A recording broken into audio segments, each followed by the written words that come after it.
नोएडा की रहने वाली एक युवती की डेड बॉडी 2 नवंबर 2023 को बागपत जिले के सिसाना गांव के नज़दीक एक कचरे के ढेर पर जलती हुई पाई जाती है। इस डेड बॉडी के नज़दीक एक बैग पड़ा हुआ था और उस बैग में इस डेड बॉडी को लाया गया था। सूचना के बाद पुलिस यहां पहुंचती है और इस मामले की जांच में जुट जाती है और 5 नवंबर 2023 को इस मामले का खुलासा पुलिस कर देती है। और जब इस मामले का खुलासा होता है तो लोग भी सुनकर दंग रह जाते हैं कि आखिर एक भाई अपनी बहन को किस तरह से बेदर्दी के साथ मार सकता है।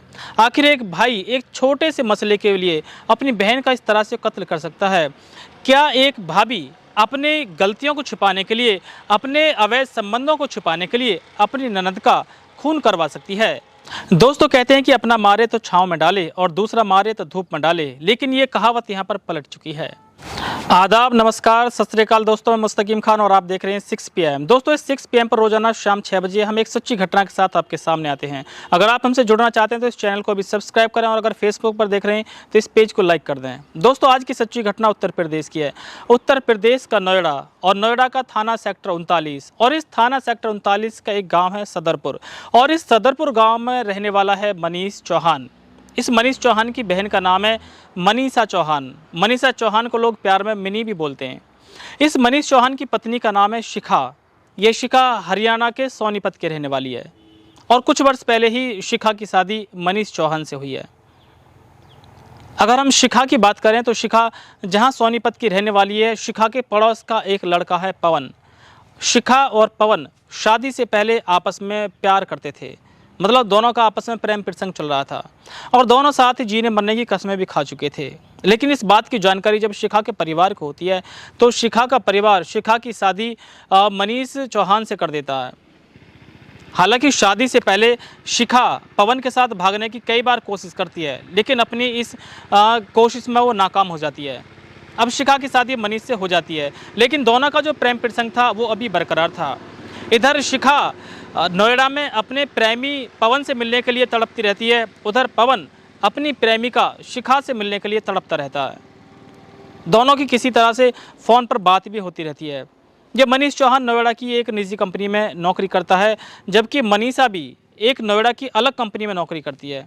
ये दोनों दिन में अपनी जॉब करने के लिए चले जाते हैं और जो शिखा है वो घर में अकेली ही रहती है और जब उसे काम करके फुर्सत मिल जाती तो वो पवन से लगातार बात करती रहती थी। अब दोनों की जो तड़प है, दोनों की जो बेचैनी है वो लगातार बढ़ती जा रही थी और एक दिन पवन शिखा से कहता है कि वह उससे मिलना चाहता है, उसके शरीर की गर्मी महसूस करना चाहता है, लेकिन शिखा मना करती है। शिखा कहती है कि मैं अपनी ससुराल में हूँ, अगर किसी को हमारे संबंधों के बारे में जानकारी हो गई तो हो सकता है कि मेरा पति मुझे छोड़ दे, मुझे तलाक दे दे। लेकिन पवन इस बात पर एग्री नहीं होता और पवन लगातार उसे फोर्स करता है कि वह उससे मिलकर ही रहेगा। और एक दिन आता है कि जब पवन शिखा से मिलने नोएडा के सेक्टर 39 थाना क्षेत्र के सदरपुर गाँव में पहुँच जाता है और किस्मत की बात यह थी कि उस दिन मनीष चौहान भी अपने घर पर ही था। जैसे ही पवन घर के अंदर आता है तो शिखा के चेहरे पर मुस्कान आ जाती है। पवन सभी से हाय हेलो करता है और वहाँ बैठ जाता है। लोग उसका इस्तकबाल करते हैं, उसका स्वागत करते हैं और शिखा बताती है कि ये पवन मेरे पड़ोस का ही रहने वाला और रिश्ते में मेरा भाई लगता है। जब परिवार वालों को पता चलती है कि पवन रिश्ते का इसका भाई है तो उसकी खातिर और ज़्यादा करते हैं और पवन धीरे धीरे मनीष को अपनी बातों में फुलसाता है, मनीष को अपनी बातों में ऐसा जकड़ लेता है कि इन दोनों की आपस में दोस्ती हो जाती है। वो खूब प्यारी प्यारी बात करता है और जब पवन यहाँ से जाता है तो शिखा को भी विदाई देता है, मतलब विदा के तौर पर कुछ रुपये देता है और मनीषा चौहान को भी विदा के तौर पर कुछ रुपये देता है और इस तरह से इनका जो संबंध है वो थोड़ा गहरा हो जाता है। अब पवन का जब भी मन करता वो शिखा के घर आ जाता, शिखा के ससुराल आ जाता और शिखा से खूब बातें करता, यहाँ तक कि उसके पति और ननद की गैर मौजूदगी में वो उसके साथ लगातार शारीरिक संबंध भी बना रहा था। और एक दिन मनीषा जॉब से किसी तरह जल्दी अपने घर आ जाती है और जब घर पर आकर देखती है तो उसकी आंखें खुल जाती हैं। वो देखती है कि जो पवन है और उसकी भाभी शिखा वो एक ही बेड पर लेटे हुए हैं, दोनों के शरीर पर एक भी कपड़ा नहीं है और दोनों आपस में शारीरिक संबंध बना रहे हैं। बस इतना देखना था कि शिखा गुस्सा हो जाती है और गालियाँ देनी शुरू कर देती है। अब पवन अपने कपड़े पहनकर यहाँ से चला जाता है, लेकिन इसकी जो भाभी शिखा है वो मनीषा के पैरों में गिर जाती है और मनीषा से खूब पैरों में गिरकर खूब गिड़गिड़ाती है और कहती है कि हमारे संबंध के बारे में किसी को मत बताना, नहीं तो हमारे परिवार की बदनामी हो जाएगी और तुम्हारे भैया मुझे छोड़ देंगे। वो जब खूब रोती है तो शायद मनीषा को उस पर तरस आ जाता है और मनीषा इस बात को किसी को नहीं बताती है। और जब मनीषा इस बात को किसी को नहीं बताती है तो उसकी भाभी उससे और ज़्यादा प्यार करने लग जाती है और उसे गिफ्ट भी देती है और उससे लगाव कुछ ज़्यादा बढ़ जाता है। और मनीषा फिर अपनी इसी तरह ड्यूटी पर जाती है और पवन फिर उससे मिलने के लिए वहाँ पर आ जाता है। जब भी शिखा को लगता है कि घर पर कोई नहीं है तो पवन को बुला लिया करती थी और दोनों आपस में शारीरिक संबंध बना रहे थे। हालांकि मनीषा को इसके बारे में जानकारी थी कि पवन उसकी भाभी से मिलने के लिए आता है और मनीषा मन ही मन अपनी भाभी से क्रोध करने लग जाती है, मन ही मन अपनी भाभी से नाराज़ हो जाती है और अपनी भाभी को मन ही मन बुरा भला भी कहती रहती है। और फिर मनीषा लग जाती है कि किसी न किसी दिन इनका भंडाफोड़ करना ही पड़ेगा। और एक दिन मनीषा फिर अपनी जॉब से थोड़ी जल्दी आ जाती है और जब आकर देखती है तो दोनों एक ही कमरे में होते हैं। मनीषा उनके फ़ोटो खींच लेती है और उनका वीडियो बना लेती है। वो वीडियो थोड़ा अश्लील था क्योंकि दोनों आपत्तिजनक स्थिति में पाए गए थे। अब जैसे ही परिवार के और लोग घर पर आते हैं तो मनीषा सभी को वो फ़ोटो दिखाती है, वो वीडियो दिखाती है और जैसे ही परिवार के लोग उन फ़ोटो और वीडियोज़ को देखते हैं तो वो शिखा पर गुस्सा हो जाते हैं और शिखा की पिटाई होनी शुरू हो जाती है। मनीष शिखा को बहुत बुरी तरह से पीटता है और शिखा पिटने के बाद अब मनीषा से दुश्मनी कर लेती है और मन ही मन सोचती है कि इस बेइज्जती का बदला वो मनीषा से लेकर ही रहेगी। और शिखा धीरे धीरे अपने पति मनीष को मनीषा के प्रति भड़काने लग जाती है और धीरे धीरे उसके मन में जहर घोलने लग जाती है।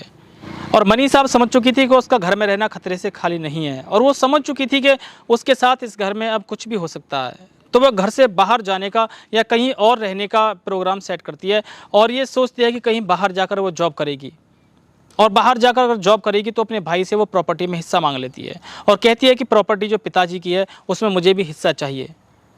बस प्रॉपर्टी में हिस्सा मांगने की ही देरी थी कि मनीष पहले से उससे नाराज़ था, अब और ज़्यादा नाराज़ हो जाता है और वो मन ही मन ठान लेता है कि अब मनीषा को कहीं ना कहीं ठिकाने लगाना है। दोनों पति पत्नी आपस में बात करते हैं लेकिन इस समस्या का कोई समाधान उन्हें नहीं मिलता है। वो नहीं समझ पाते हैं कि किस तरह से मनीषा को ठिकाना लगाया जाए। तभी मनीष को पवन की याद आती है और मनीष पवन के पास सोनीपत पहुंच जाता है और सोनीपत पहुंचकर जब वो पवन के पास पहुंचता है तो पवन उसे देखकर डर जाता है और उसे लगता है कि ये अपनी पत्नी से अवैध संबंध का बदला लेने के लिए आया। लेकिन मनीष उसे शांत करता है और बैठाता है। दोनों आपस में बैठते हैं और मनीष पवन से कहता है कि मनीषा की हत्या करनी है, लेकिन पवन इसके लिए साफ तौर पर मना कर देता है। वो कहता है कि मैं मनीषा की हत्या क्यों करूंगा, लेकिन मनीष उस पर फोर्स करता है, उस पर दबाव डालता है और यहाँ मनीष उसको 3 ऑफर देता है। उसमें पहला ऑफर ये था कि उसकी पत्नी के साथ जो शारीरिक संबंध है वो उस गलती को माफ़ कर देगा। दूसरा ऑफर ये था कि वह अपनी पत्नी को तलाक दे देगा और तलाक देने के बाद वो पवन उसकी पत्नी शिखा से शादी कर सकता है। और तीसरा ऑफर ये था कि जो उसकी बहन के नाम पर प्रॉपर्टी आने वाली थी उसको बेचने के बाद उसका कुछ हिस्सा वो पवन को दे देगा। इन 3 ऑफरों को सुनने के बाद पवन राजी हो जाता है और पवन कहता है कि मैं इस हत्याकांड में तुम्हारी मदद करूंगा, हेल्प करूंगा। और जो उन्होंने षड्यंत्र रचा था उसी के अनुसार 28 अक्टूबर 2023 को पवन नोएडा के सेक्टर 39 के सदरपुर गाँव में मनीषा के घर पहुँच जाता है। मनीष के घर पहुँच जाता है और जैसे ही वो घर पहुंचता है तो मनीषा उसे देखकर नाराज़ हो जाती है और गालियां देनी शुरू करती है। लेकिन मनीष किसी तरह अपनी बहन मनीषा उर्फ मिनी को समझाता है और वो शांत हो जाती है। ये मामला इसी तरह से शांत था कि मनीषा अपने कमरे में बाद में जाकर सो जाती है और जब मनीषा अपने कमरे में सो रही थी तो तीनों लोग उसके कमरे में पहुँचते हैं और उसके हाथों को पकड़ लेते हैं, मुँह दबा लेते हैं और उसके बाद उसकी गर्दन दबाकर हत्या कर देते हैं। और हत्या करने के बाद एक बैग में उसकी डेड बॉडी को भरते हैं और जिस गाड़ी में पवन आया था उस गाड़ी में उस बैग को रख दिया जाता है और पवन रात के समय ही उस अपनी गाड़ी को लेकर वहां से चला जाता है। अब पवन यहां से जाने के बाद ये सोचता है कि इस डेड बॉडी को ठिकाने कहां लगाई जाए। वो करीब 2 दिन तक इस डेड बॉडी को लेकर घूमता रहता है लेकिन उसे कहीं भी कोई ऐसी जगह नहीं मिलती है कि जहाँ पर इस डेड बॉडी को ठिकाने लगा सके। जहाँ भी वो ठिकाने लगाने की सोचता है वहाँ पर कोई ना कोई ज़रूर होता। तो वो सोचता है कि बागपत साइड में चला जाए। तो वो बागपत की साइड में जाता है और वहाँ पर सिसाना गाँव है। सिसाना गाँव के जंगल में पहुँच जाता है और सिसाना गाँव के जंगल में कचरे का ढेर होता है। उस कचरे के ढेर पर वो मनीषा की डेड बॉडी को रखकर उसमें आग लगा देता है और आग लगाकर वहाँ से चला जाता है। उधर मनीषा के परिवार वाले जो चाचा ताऊ के और लोग थे वो मनीषा के बारे में मनीष से पूछते हैं, उसकी भाभी से पूछते हैं कि मनीषा रात घर पर थी लेकिन आज दिखाई नहीं दे रही है। तो मनीष उसके बारे में कुछ भी नहीं बताता। लेकिन जब परिवार वाले ज़्यादा फोर्स करते हैं तो मनीष कहता है कि क्या बताऊँ, बड़ी शर्म की बात है। वो कहते हैं ऐसा क्या हुआ। तो मनीष कहता है कि वो रात किसी के साथ भाग गई है और भागकर कहाँ गई है इसके बारे में कोई जानकारी नहीं है। अगर ये बात गांव में फैलेगी तो हमारी बदनामी हो जाएगी। इसी डर की वजह से मैं आपको कुछ नहीं बता रहा था। जब उसके परिवार वाले सुनते हैं कि मनीषा भाग गई है तो वो कहते हैं कि क्यों ना थाने में उसकी गुमशुदगी दर्ज करी जाए, एक रिपोर्ट दर्ज करी जाए ताकि पुलिस इसे ढूंढ सके। लेकिन मनीष इसके लिए तैयार नहीं होता है। तो मनीषा के चाचा का लड़का संदीप चौहान वो कहता है कि अगर मनीष ने उसकी गुमशुदगी दर्ज नहीं कराई तो वह उसकी गुमशुदगी दर्ज कराएगा। और संदीप चौहान थाना सेक्टर 39 पहुंचता है और मनीषा की गुमशुदगी दर्ज करा देता है। इधर पुलिस मनीषा की तलाश में जुट जाती है। उधर 2 नवंबर को जब पुलिस के पास कॉल आती है कि एक लड़की की डेड बॉडी यहां पर जलती हुई पाई गई है। दरअसल जब बागपत जिले में वो डेड बॉडी पाई गई थी तो बागपत पुलिस सभी थाना जितने भी थाने ज़िले में है या उत्तर प्रदेश में सभी को सूचित कर दिया है कि इस तरह की एक लड़की है जिसकी डेड बॉडी पाई गई है। अगर कहीं ये गुमशुदा है या कोई इसकी तलाश कर रहा है तो वहाँ तक जानकारी पहुँचा दी जाए। जब थाना सेक्टर 39 में इस बात की जानकारी होती है कि एक लड़की की डेड बॉडी पाई गई है जो जली हुई है, तो वो संदीप के पास कॉल करते हैं और बताते हैं कि तुमने जिसकी गुमशुदगी दर्ज कराई है कहीं ऐसे तो न हो कि लड़की वही हो। अब संदीप मनीष से बोलता है कि एक लड़की की डेड बॉडी पाई गई है, चलकर उसकी पहचान कर लेते हैं। लेकिन मनीष जाने से साफ इनकार कर देता है।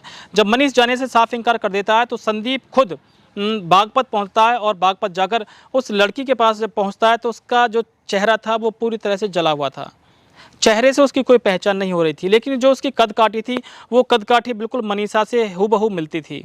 लेकिन मनीषा के हाथ में जो कंगन थे वो कंगन को देखकर पहचान लेता, मनीषा की कदकाठी को देखकर पहचान लेता कि ये 100% मनीषा की ही डेड बॉडी है।